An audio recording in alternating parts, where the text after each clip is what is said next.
जय श्री राम। एक बार फिर से आपका स्वागत है हमारे इस अंक में। मैं हूं देवेश। आज अपने इस अंक में बात करेंगे बाबा बागेश्वर की। राजनीति से थोड़ा सा हटकर बात कर रहे हैं, मगर इसमें भी कुछ लोगों को राजनीति नज़र आती है। उसका कारण क्या है वो आपको समझने की ज़रूरत है।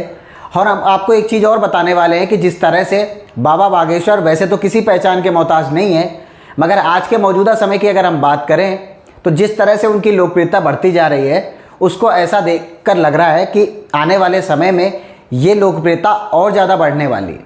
और उसको हम इस नज़रिए से भी देख सकते हैं कि वो जिस तरह से लोगों के काम आ रहे हैं, काम इन द सेंस हम ये भी कह सकते हैं कि जिस तरह लोग जब उनके दरबार में दर्शन करने के लिए जा रहे हैं, उनकी जो कथा होती वो सुन रहे हैं, तो तमाम ऐसे लोग हैं जिसमें इनको फ़ायदा मिलता नज़र आ रहा है। और आपको ये बात जान लेनी चाहिए कि आखिर में ये फ़ायदा हो कैसे रहा है और उसका बेनिफिट क्या है। हम उसको इस नज़रिए से भी देख सकते हैं कि बाबा बागेश्वर जिस तरह अपने जहाँ पर भी प्रोग्राम करते हैं वहाँ लोगों की उमड़ रही भीड़ ये बात दर्शाती है कि आज के मौजूदा समय में उनसे ज़्यादा लोकप्रिय कोई भी कथावाचक हम कह लें या किसी भी जिस तरह के प्रोग्राम्स भागवत से रिलेटेड हों या हम बात करें रामायण से रिलेटेड हों, कोई सा भी प्रोग्राम, उनसे ज़्यादा पॉपुलैरिटी आज के मौजूदा समय में ना तो राजनीति में और ना तो आध्यात्म के जगत में कहीं पर है। बाबा बागेश्वर जिस तरह से उनके करोड़ों चाहने वाले आज इंडिया में विदेशों में मौजूद हैं, उसको देखकर ऐसा ही लग रहा है कि न जानो उनके समर्थन में पूरा जनसैलाब ही उमड़ पाया हो। और हम उसको इस नज़रिए से भी देख सकते हैं कि ये हमारे लिए गर्व की बात है। वैसे तो बाबा बागेश्वर अक्सर अपनी चर्चा पर रहते हैं क्योंकि उनके कई सारे बयान ऐसे हैं जो लोगों को बुरे लगने लगते हैं, और ख़ासकर ऐसे लोगों को जो हिंदुत्व से विरोध करते हैं, और कुछ ऐसे राजनीतिक दल जो इनका खुलकर तो विरोध नहीं कर पाते हैं, मगर वो ये कहते हैं कि वो लोगों को भड़का रहे हैं, एक तरफा बात कर रहे हैं। अब उनको ये सारी चीज़ें समझनी चाहिए कि बाबा बागेश्वर आज के मौजूदा समय में किसी को लड़ा नहीं रहे, किसी को धमका नहीं रहे। बस वो बात अगर वो कर रहे हैं तो हिंदुत्व की बात कर रहे हैं, यानी कि आज के मौजूदा समय का जो लोगों का धर्म परिवर्तन का खेल है, या हम ये कहें कि जिनको अपने धर्म से प्यार नहीं है, वो ऐसे लोगों को जागरूक करने की कोशिश कर रहे हैं। और अगर उनके किसी भी बयान में किसी मुसलमान को अगर ये लगता है कि वो उनके लिए अच्छा नहीं बोल रहे हैं, तो आपको इस अंक को ज़रूर देखना चाहिए। और उसका कारण सिर्फ इतना सा नहीं है कि आप हमारे चैनल पर आएंगे, वीडियोज़ देखेंगे, व्यूज़ बढ़ेंगे, नहीं।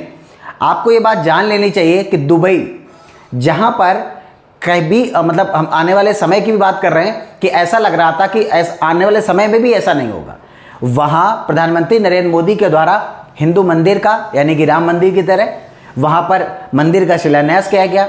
और अब वहाँ पर पंडित धीरेन्द्र के शास्त्री यानी कि बाबा बागेश्वर वहाँ पर 22 से लेकर 26 जुलाई तक, यानी कि जब मैं ये प्रोग्राम शूट कर रहा हूँ उस समय तक उनकी वहाँ पर कथा का आयोजन हो रहा है। आप समझ लीजिए कि उनकी पॉपुलैरिटी कितनी ज़्यादा है। ऐसा नहीं है कि वहाँ पर सिर्फ मुसलमान ही हैं, वहाँ सारे कम्युनिटी के लोग रहते हैं। और आपको एक चीज़ और जान लेनी चाहिए कि दुबई में सारी चीज़ें हैं, मंदिर भी है, मस्जिद भी है, चर्च भी है, यानी कि सारी चीज़ें हैं। और वहाँ किसी तरह की कोई समस्या लोगों को नहीं है, मुसलमानों को भी कोई दिक्कत नहीं है। क्या वो रामकथा सुनने वाले जो लोग आ रहे हैं सारे के सारे हिंदू ही हैं? नहीं भाई, वहाँ सारे धर्मों के लोग। उसके अलावा जो प्रोग्राम ऑर्गेनाइज करा रहे हैं वो सारे मुसलमान हैं। यानी कि आपको ये बात जाननी चाहिए कि दुबई के जो शेख लोग होते हैं उनको किसी तरह की कोई आपत्ति नहीं है। आपको ये देखकर, ये वीडियो देखकर आपको ये मालूम चलेगा कि वहाँ दुबई के जो शेख हैं उनके स्वागत में फूल बरसा रहे हैं, महंगी महंगी अपने साथ में वो गाड़ी चला के उनको लेकर जा रहे हैं। अब आप इसकी कल्पना कीजिए कि किस तरह से वो हिंदुत्व का प्रभाव विदेशों तक में बढ़ाने की कोशिश कर रहे हैं। और यही कारण है कि दुबई की तरक्की के बारे में मैं कुछ नहीं कहना चाहूँगा, क्योंकि दुबई की तरक्की तो सभी ने देख ली है। उसके कहने ही क्या है, कपड़े बेचने वाले तक बड़ी बड़ी महंगी महंगी गाड़ियों में घूम रहे हैं।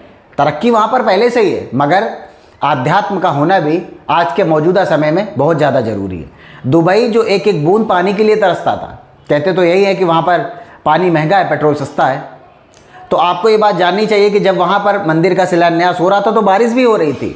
और अभी हाल फिलहाल में हमने देखा है कई सारे वीडियोज़ ऐसे हैं जहाँ पानी का तो कोई लेना ही देना नहीं, वहाँ आंधी तूफान, पानी बाढ़ आ जा रही। भाई ये होता है हमारे हिंदू देवी देवताओं का मान सम्मान पूजने पर क्या इम्पैक्ट पड़ता है, हम जिस चीज़ से गुजर रहे हैं, हम जिस भी मुसीबत से गुजर रहे हैं, एक बार आप इस चीज़ को अपना कर तो देखिए।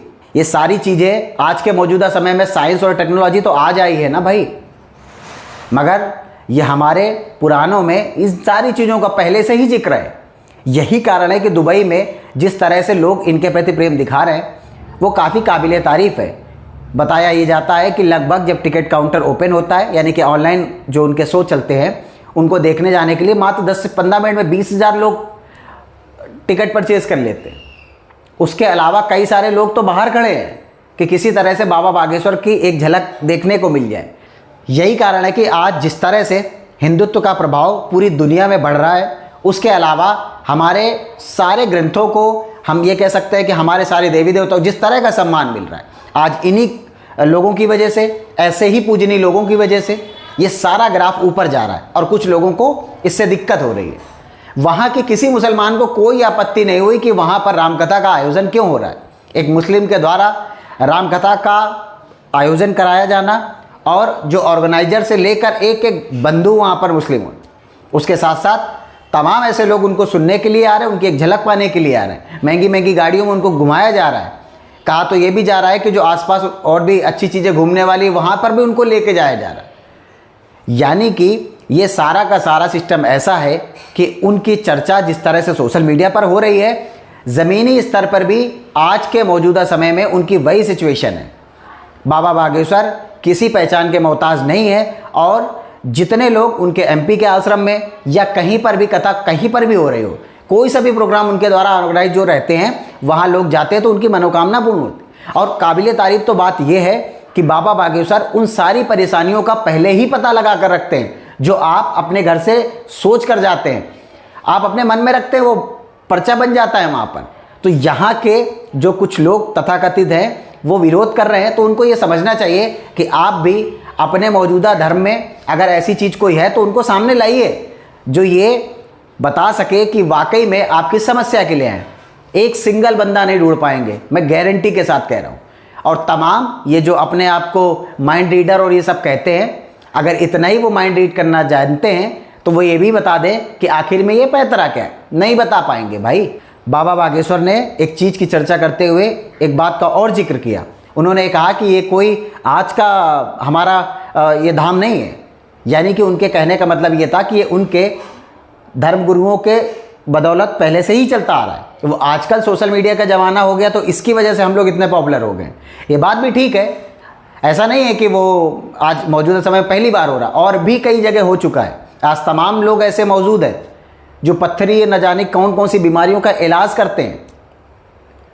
यानी कि आप ये बात जान लीजिए कि कई सारी चीज़ों का, समस्याओं का निवारण पहले से चलता आ रहा है, मगर आज के मौजूदा समय में सोशल मीडिया का ज़माना है और यही कारण है कि लोग ट्रेंड करते चले जाते हैं। और रही बात बाबा बागेश्वर की, तो वो किसी ट्रेंड के लिए नहीं, उनको तो करोड़ों चाहने वाले उनके दरबार में जहाँ एमपी में वो बैठते हैं, उसके अलावा तमाम आध्यात्म के जो गुरु हैं उनके आगे नतमस्तक नज़र आते हैं। मगर बाबा बागेश्वर में किसी भी तरह का ईगो, एरोगेंस नहीं है। यही कारण है कि वो जितने भी अपने से बड़े लोग हैं उनके पूज्यजनों को पूरा सम्मान देते हैं, उनके चरणों में गिर पड़ते हैं।